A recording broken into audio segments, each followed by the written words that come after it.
Assalamualaikum warahmatullahi wabarakatuh. Perkenalkan, nama saya Siti Nurul Aziza dari kelas 12 MIPA 3. Di sini saya akan sedikit menjelaskan tentang respirasi aerob dan anaerob.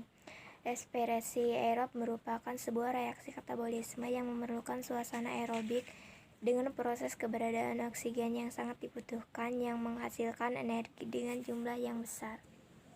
Terdapat ciri-ciri respirasi aerob antara lain membutuhkan oksigen sebagai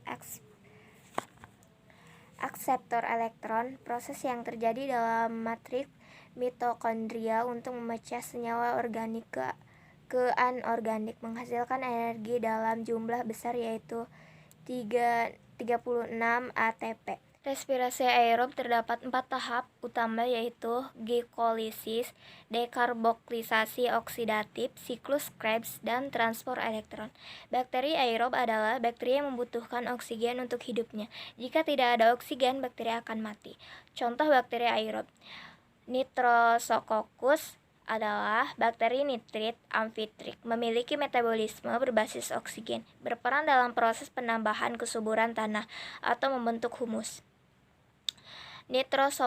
Nitrosomonas, bakteri nitrit amfitrik, berbentuk bata yang terdiri dari genus Cematotropik, berperan dalam proses nitrifikasi menghasilkan ion nitrat yang dibutuhkan tanaman.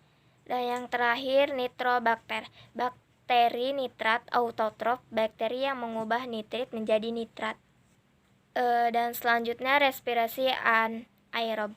Anaerob merupakan salah satu proses katabolisme yang tidak menggunakan oksigen bebas sebagai penerima atom hidrogen terakhir, tetapi menggunakan senyawa tertentu seperti etanol, asam laknat.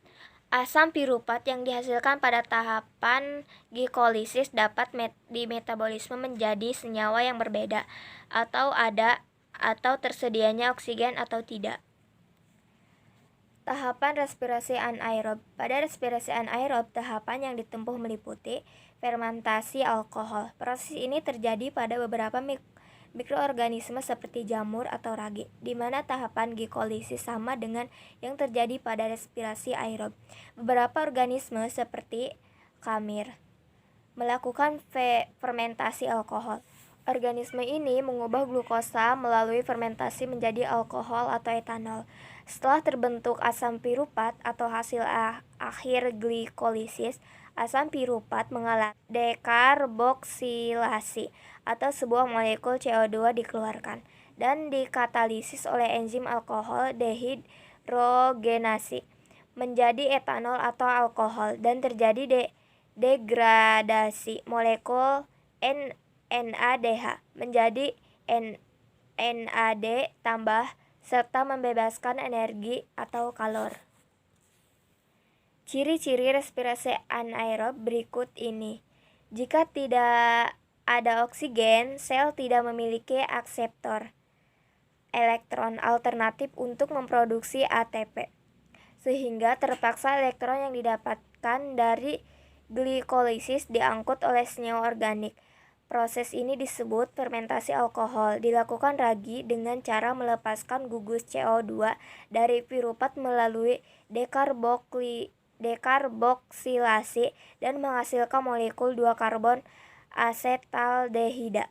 Asetaldehida kemudian menerima elektron dari NADH sehingga berubah menjadi etanol. Fermentasi alkohol dilakukan oleh tumbuhan. Bakteri anaerob adalah bakteri yang tidak membutuhkan oksigen untuk hidupnya. Bakteri anaerob terbagi atas 2, yaitu bakteri anaerob fakultatif dan bakteri anaerob. Mungkin hanya itu yang bisa saya sampaikan. Kurang dan lebihnya mohon maaf.